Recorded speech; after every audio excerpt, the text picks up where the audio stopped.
Để đi mát bãi. Bẫy được. Này. Một con. Bên kia một con nữa.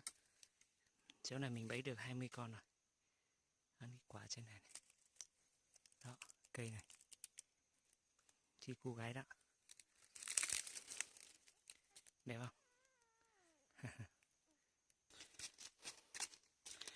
Đây. 2 con.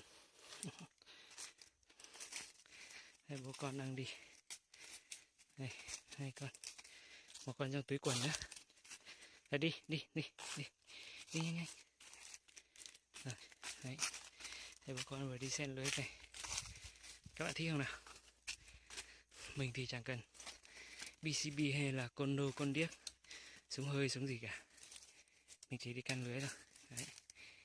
Còn ngon hơn mà chẳng phạm phát gì cả. Anh em thích không? Đấy. Cô gái. 2 con nữa mắc lưới. Đi lối này, đi lối này. Lối này. Lối kia không phải rồi, đi lối này, lên trên. Rồi. Đi đi. Ok, thế nhá.